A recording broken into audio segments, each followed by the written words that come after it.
Hey everybody, welcome to Condish Soundcheck. I'm Scott. And I'm Wade. And today we're talking about the brand new Calabrese album, Flee the Light, which just released this past Friday, September the 6th. And we wanted to give our review because who knows when the 8th album is going to come out. Yeah. So we decided Sorry. This is why we always say keep it silent. You good? Yes. Hey everybody, welcome to Condish Soundcheck. I'm Scott. And I'm Wade. And today we're talking about the 7th Calabrese album, Flee the Light, which just released this past Friday, September the 6th. And we don't know when number 8's going to come out, so we figured, fuck it, talk about it now, review it now, get it while the getting's good. And they also helped by putting out like the tracks every week. Yeah. So I've been putting on a playlist, so I'm listening to them. So I'm listening to them a lot. But you've undersold that because not only have they didn't just release each track, they made a music video for every single song. So if you're interested in this record, one thing I would definitely recommend you do is check out all the music videos. If you're gonna watch them in order, they're all in the right order except the first track. The first video is actually the instrumental, which is further down in the record. I want to say it's track 6. It is. But it is? Huh? Look at me. So you might want to switch that. But other than that, they're all in track order. And all of them are really good. Also, the debut of the Goatman. Oh yeah, the debut of Goatman, who, I'm sorry Dayglow, but I like Goatman better. I mean, Goatman is better. Yeah, Goatman saves. Yeah. So we're going to talk about the album. We're recording this on Sunday. This is going to air on Sunday, so it doesn't matter. So it's been a few days, but like I said, I've listened to this album a lot, except for Invisible Witches was the last track. I've listened to this album a lot this past week. And I got this a couple days before the release date. Magically. Yeah, because mail. You don't know how mail works. So I got to listen to Invisible Witches over and over and over. And I've listened to it. So I've listened to this album a lot. Like, I just wanted to say that because we did not, pirate. We did not pirate it. As you can see, we did not pirate it. We did not get an advanced copy from the band or anything. I'd say they're a record company, but they are their record company. That's just a testament that they ship their stuff very well. Yeah, so I just wanted to preface that because he was listening to this week. There was no.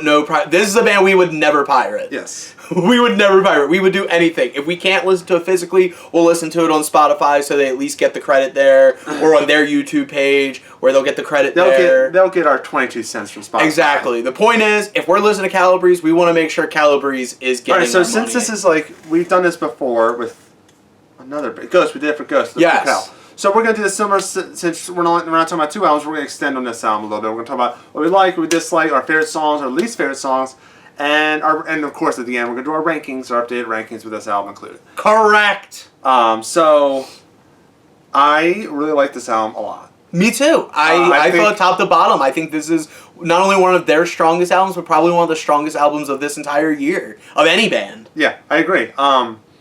Because I do my thing where I listen to all these albums because I have the top 10 of the end of the year on the podcast, and this one is up there already. I think it's top tier Calabrese. I feel like they top tier Calabrese.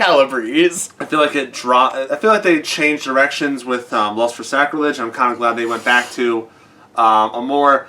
I feel like it's they wanted to go darker with Lust for Sacrilege, but they might have went too dark, and now they found a good medium in between. I think it's a combination of that, but I also feel like this, as I said before, I feel like Lust for Sacrilege is, or in this case, as of now, was a transition album. I don't think it was meant to be where they're going. I think it's more just where they are in that moment, and I feel like this is the honest, true place where they wanted to go. Because if you think about it, Lust for Sacrilege was almost like a different band. You look at the promotional stuff for it, black and white, very serious, which is very not Calabrese.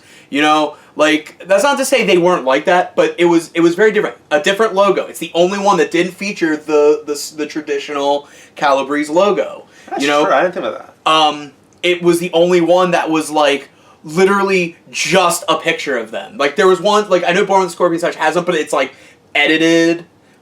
They Call Us Death. It's a portrait, but it was literally just bare bones. It felt like, and intentional. I don't mean like they skimped out in any way, shape, or form. It was an aesthetic choice, but it was a very stripped down aesthetic, and I think maybe they thought that might have been the way to go, and it really wasn't. So like, I feel like they kind of took where they went with Lust for Sacrilege, but put the old Calabrese stamp on it. Yeah, like I mean, if you.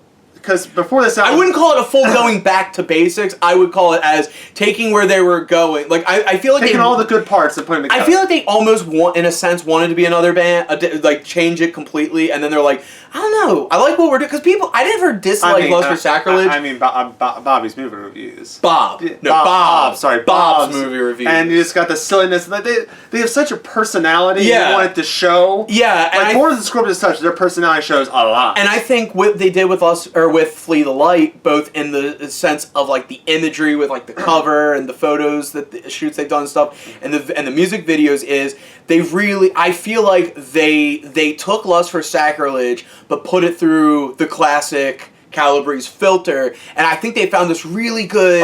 I think they found this really good middle ground where there's enough of Lust for Sacrilege, but there's also enough of like everything. Like it's almost like they picked out all the good stuff from where they've been, and they're attaching it to where they're going. And they also add synth.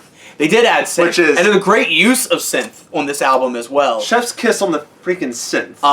I mean, I love synth. I was gonna say, as someone who's in a band that is currently using synth, I can't hate on synth. Yes, we just used to be real with you. We added the synth to our new EP just because. Yeah. I liked it because Flee the Light came out. I'm like, dude, synth sounds good. Yeah. So anyone who listens to the new Meteor King EP when it comes out, I'm not saying we're trying to be shameless Calabrese ripoffs, but if you think we're one, I mean, you're not that far off the mark. I mean, we're not. We have our own perspective. No. So let's talk about favorite tracks, which was, this album was one of the, of course, there's no such thing as a bad Calabrese song, but trying to find a favorite and a least favorite was so hard because I loved all the songs. I can't really pinpoint a favorite, and I didn't hate any songs to pinpoint a least. But I'm tied between two. All right. Two favorites. Well, how about I do mine since I'm certain? Do yours. Okay, my favorite song on this album is Demon Spitter. I really love this song. This is, okay, going back to what I said about how it feels like they picked out pieces of where they've been and are attaching it to where they were going with Lust for Sacrilege. This is a prime example of like just an amalgamation of everything they've ever done, and like it's kind of like listening to a best of record in a song, but like you're also getting past, present, and future in this one song, because it's got the speed, it's got the power, it's got the vocals, it's got everything. It's got the hook, yeah. It's got the hook, but not just that, but like just like it's just got like the, with Bob and Jimmy and their vocals and everything, but it doesn't entirely sound like where we've been either. And it's just really good. That chorus is really catchy. I will say, the title track, Flee the Light, was almost my pick. But I had to give it to Demon Spitter because it was just... Demon Spitter had more of what I like than Flee the Light, which Flee the Light had a lot of what I like too. I mean, all these songs I like. I don't hate any song on this record. Mine, I'm torn between the two. I play these songs a lot. A good runner-up is Let Doom Overtake Us. Oh, Let Doom Overtake Us. When I first heard the song, I was like, it's fine. And then I just listened to more and more. I'm like, oh my god, this song's amazing. There isn't a bad pick. You really can't go wrong. I'm stuck between King Prowler. Oh, King Prowler. Actually, I think... That build-up into the chorus is so good. Not only that, but King Prowler, if it's not my favorite of the music videos, it's number 2. And my second one, I think I'm more leaning towards this because I really go back to this song. I love the music video. I love everything about it. Pleasures of Evil. Pleasures of Evil is really good. I like the hook. Also another one... And like you said, the video was really good another one well. That's been growing on me, like... Hallucinatory Void is good. We'll get into the songs we like. So, if you had to pick a least favorite, a least strong... That's actually Hallucinatory Void. Really? Yeah, no, I like all this, and I like it. I like the song. I'm just saying, if I had to pick one to be my quote-unquote least best, it would just have to be that one because like I could pick that song. I could pick the instrumental for two reasons. Number one, there's no vocals, and number two, I'm not super fond of like instrumentals not bookending, like being at the front or being at the end, but like it's in the middle. But but still, like I'm usually not a fan, but some bands can do it right. Calabrese, I think, did. I think Ghost did it with Prequel. I think they did it twice with Prequel because you've got Miasma, and then you've got whatever the fuck that one is before not Life Eternal. Before Life Eternal, the ending song. My least favorite. It's not a bad song, like I said. It is All the Devils in Hell. You don't like All the Devils in Hell? I like it. No, I mean as much as the other songs. No, I like it. It's just I don't like it as much as the other songs. But if like they played it live or if it's on the radio or something, I'm gonna sing and belt it out, right? So it's not a bad song at all. It's a very good song. But if I had to pick one, it's very hard. Like I said, it was very hard. That one is like the least one that stands out to me. I think I'm trying to say. Yeah. Compared to like I said, I love.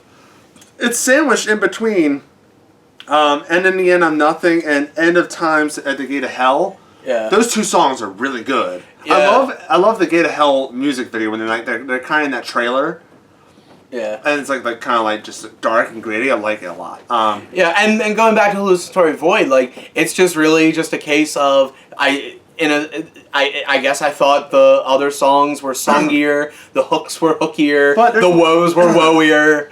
But I mean, you can't, like I said, you can't really make a bad choice with this record. We can't forget about the last song, which is Invisible Witches, which it's very different. Okay, I'm gonna go ahead and say it because when you're first watching the music video, it seems really obvious, but then they kind of play with the idea. But I still believe that Bob was Goatman the whole time, and I know you guys have watched, and I know you guys. Bold claim. And the thing is, Bobby, Jimmy, Davey, I know you guys have watched at least one of our videos, and I want to. If you guys watch this video and want to comment and tell me I'm wrong or tell me I'm right, go ahead. It's a Goatman. If you want to, I was saying, if you want to keep it a mystery, keep it vague. But if you don't want to keep it a mystery, you gotta tell me, bud, because I want to know. I think it's Bob. It is. I think it's Bob. We should call it #Goatman Conspiracy. Yes. But Invisible Witches has like love you guys, but seriously, the guitar has don't play with me. Bob's guitar has like kind of like a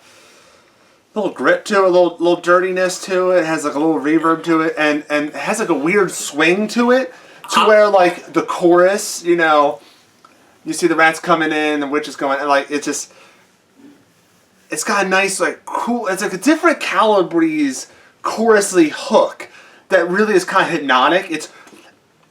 I feel like next week Invisible Witches will probably be my favorite song because that chorus is still stuck in my head since Friday.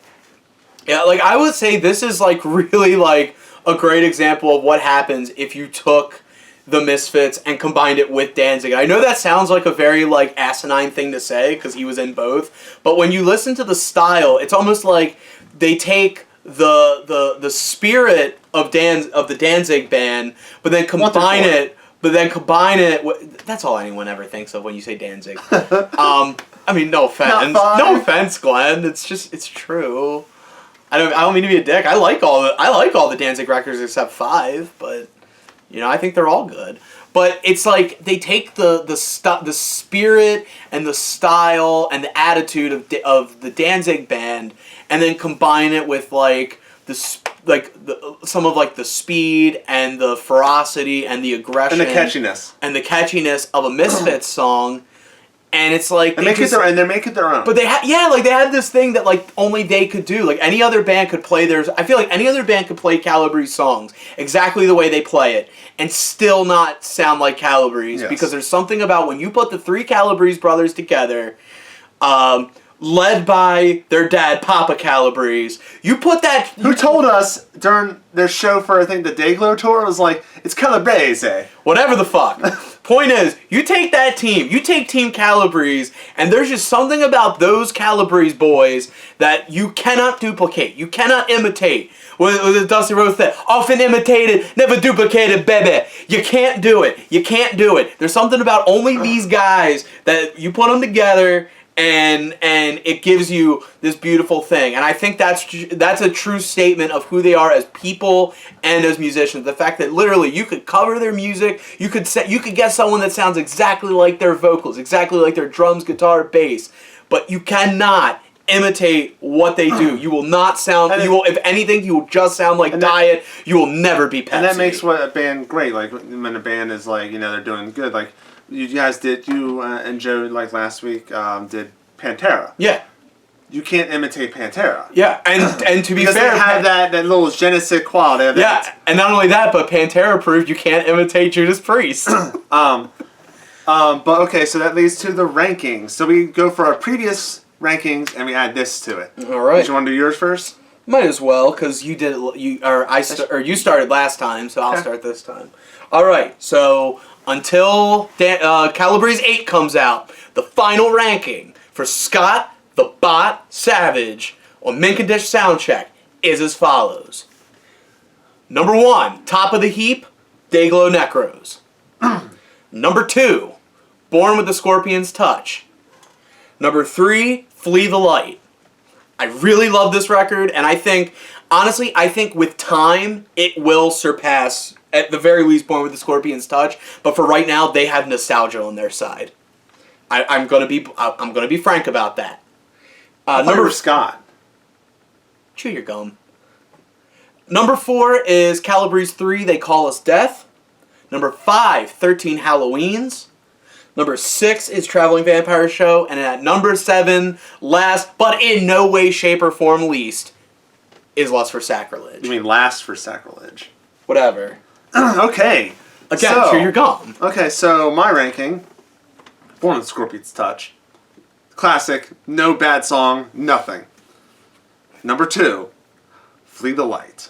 All right. As someone who has listened to this album, listened to all the Calabrese albums so many times, Flee the Light is perfect. Is like I said with like Born with Scorpion's Touch, there's no bad song. Oh, absolutely. Like they're all amazing songs. Yeah. This one, all amazing songs. Can't pick a bad one. I only picked a bad one because I had to. And like I said, my ranking might change to like it being at the least number 2 down the road. But like I said, for right now, they have nostalgia and like how many times I've listened to them. Number 3, Lust for Sacrilege. All right. I like that stuff. I like that album a lot. You don't. I do. I love the tone of it. You listen to shoegaze. I mean, that says it all. I do listen to shoegaze. Yeah, that's true. They don't even sell a shoegaze. Anyway, I'm just saying you listen to bad music. I listen to shoegaze. Yeah. Anyway, number 4 is Traveling.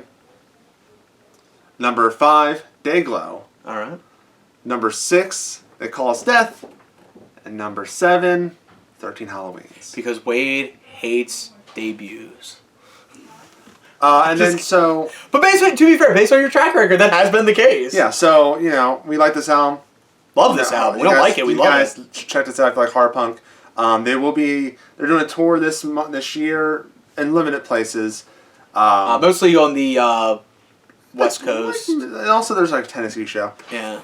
But probably next year they'll probably have more shows. So Calabrese, come to Baltimore. For the love of God, come to Baltimore. And if you can get them, bring Zombies too, because I've been wanting to see them since I was in high school. Hell, I'll even raise you better. If you need an opening act, we'll do it. We play hard punk. I don't want to sound desperate, but like I will. It would be Meteor King. It would be a dream to open for Calabrese. Yes. But at the very least, if we can't play it, can you guys try to bring Zombies? Because like I said, I've been wanting to see them live since I was a teenager, and they're really cool. And I don't know, the Calabrese combo. I want to see it live. Yes. But that's going to wrap it up for this episode of Soundcheck. Let us know what you think in the comment section. Yeah, let us know your thoughts on Flee the Light, how you rank it compared to the other Calabrese records. Look at Wade destroying the past. Why did you pick this very old picture of me? Because it was there. Don't forget to leave in the comments other bands you'd like us to take a look at, and I'll even throw you one better. If you have like bands where they're like, let's say they only put out one record, and you're like, you like, here's a list of bands with one record. I'll tell you what, you come up with a list of one record bands, we may even do that. Fuck it. Why not? Mix it up, change it up. There's not going to be any episodes anytime soon. Yes. Soundcheck. Well, yeah, for the rest of the year. Well, yeah, but we gotta have time to listen to it anyway, because, I mean, we're serious music journalists. So don't forget to like and subscribe, hit the bell notification, so you get updated for all productions, Condish Productions. We're on all matter of social media. We're on Facebook, Twitter, Instagram. We're on the aforementioned YouTube, as you can see here. And, so, I guess that's it. So until next time, I am Scott the Bot Savage. And I'm Wade. Make sure you flee the light. All right, because rock and roll never forgets. And neither do we. We'll see you next time.